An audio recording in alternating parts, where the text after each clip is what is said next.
My name is Michelle, and it's my pleasure to introduce you to two of our killer whales. You guys ready to meet some killer whales? Alright.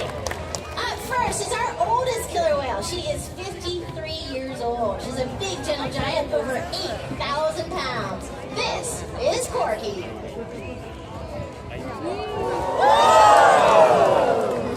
And her very best friend in the world. He is a 15-year-old male.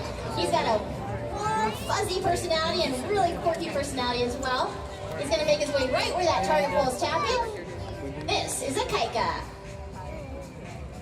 Wow! Let him know how impressed you guys are.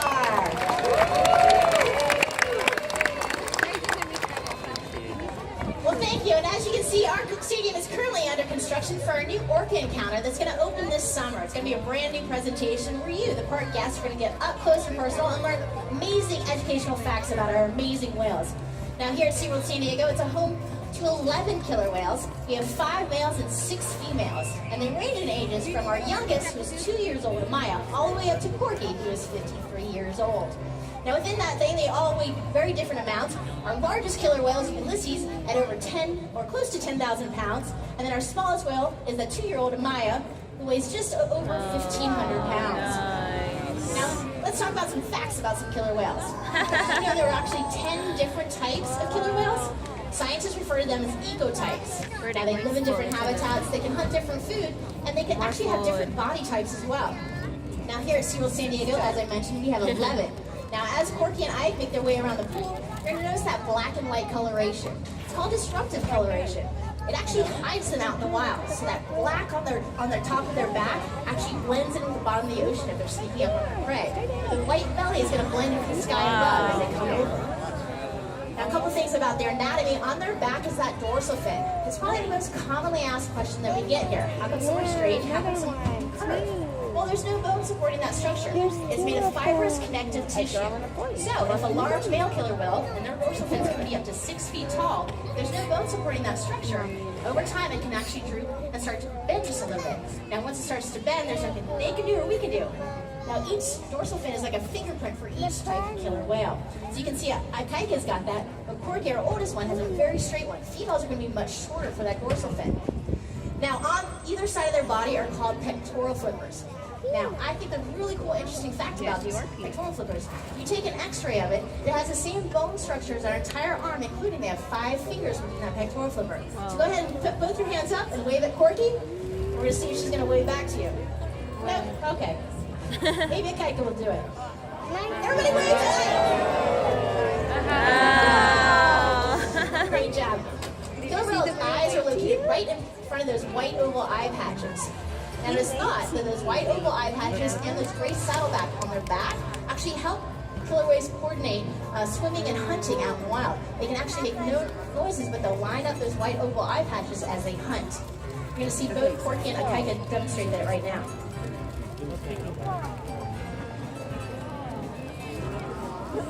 Let them know how pretty they are, guys.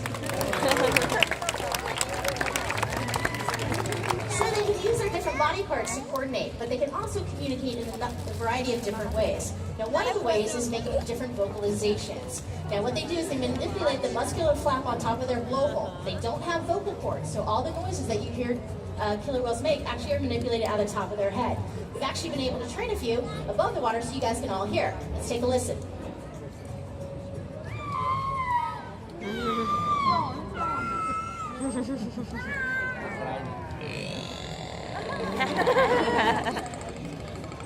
And then our personal favorite.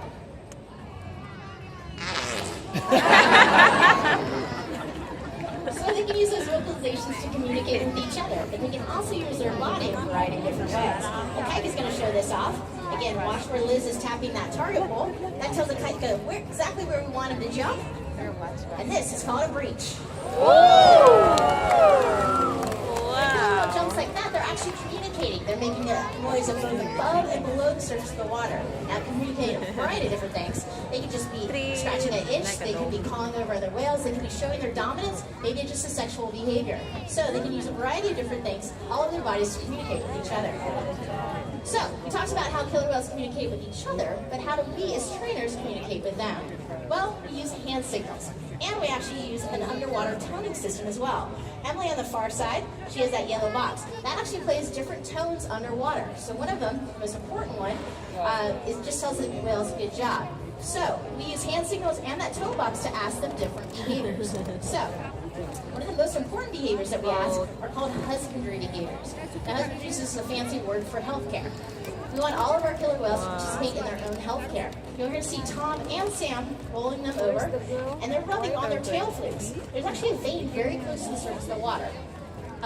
Surface of the vein, and we can have our vets come over and they'll just take a blood sample. We do that once a month, and all of our whales participate in that.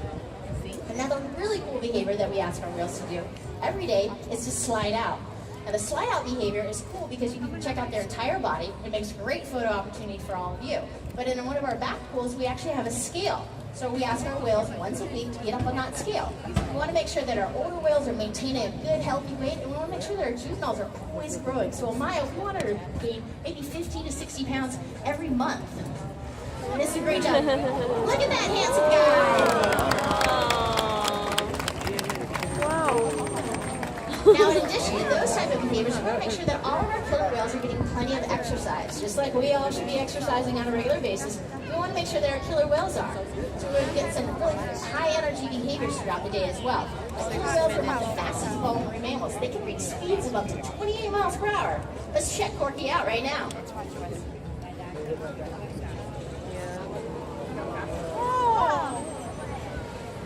Now, obviously, that's really impressive how fast they can go. They use their tail flukes in an up and down motion. Although that's really impressive, I think it's even more impressive that they can get over 7,000 pounds completely up and out of the water, just like a kaika right now. Let him know how good he did as soon as his head pops on the other side. You guys are part of the reinforcement. Let him know how good he did.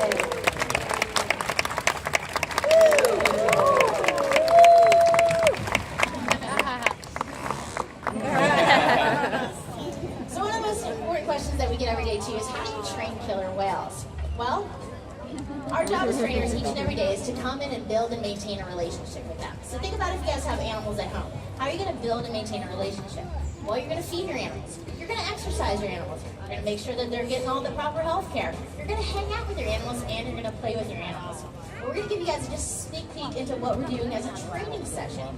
We want all our animals to always be continuing learning. It's the most important thing. So even Corky, who's 53, we're still training her behaviors. We always want to make sure that she's mentally stimulated. So you guys are going to get a sneak peek into a training session where we're going to use the underwater tones that I talked about earlier. So Emily has that tone box. Now, the most important behavior that we train them is to respond to this whistle. Now, killer whales don't know what it means, but we train it to mean good job. So you blow the whistle, you give them something that they like. Now, each animal has different personalities, so they all have like different things. So we're going to see throughout the session that they gave rub down, snow, ice cubes, fish, obviously too. We have toys around the pool as well. All these different things as reinforcement. So the tone box can tell them that, but we prepared a couple other behaviors, so we use the hand signal and the underwater tone.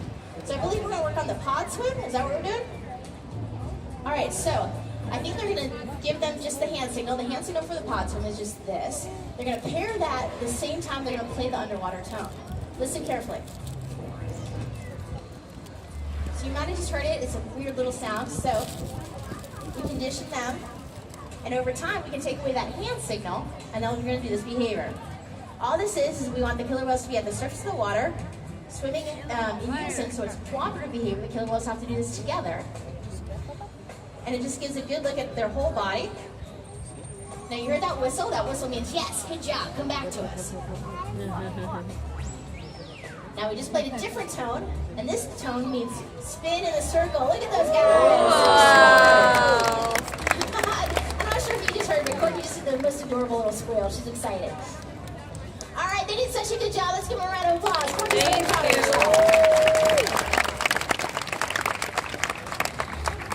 The biggest role that our killer whales do here is participate in research. And last year alone, our killer whales participated in 9 different research projects with scientists from across the country.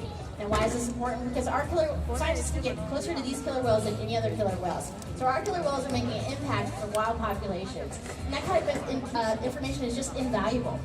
But now it's the favorite part of the presentation. I know you guys are getting hot.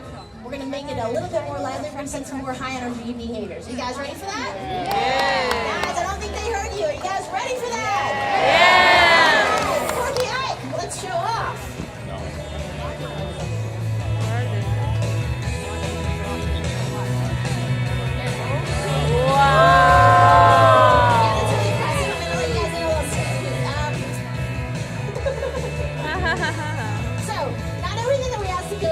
do they do?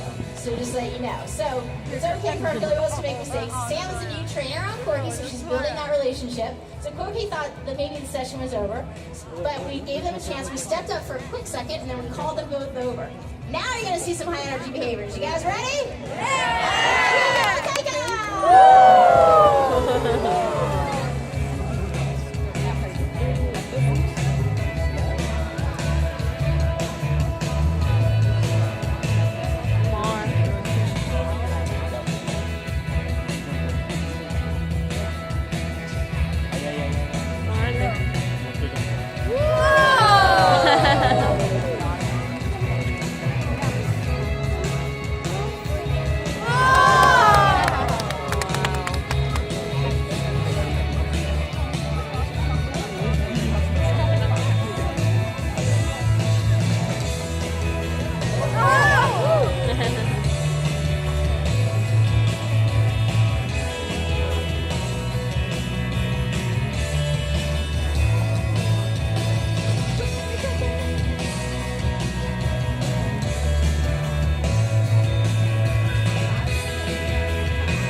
The other one get two.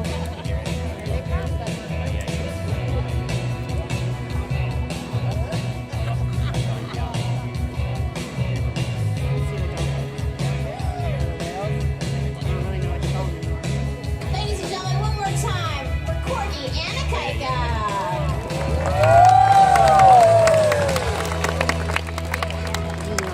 Well, killer whales truly are an amazing species, but their ocean habitats face many challenges. So small changes that you guys can make, like recycling or eating sustainable seafood, can really make a difference. It's our world, it's our chance, let's make it right.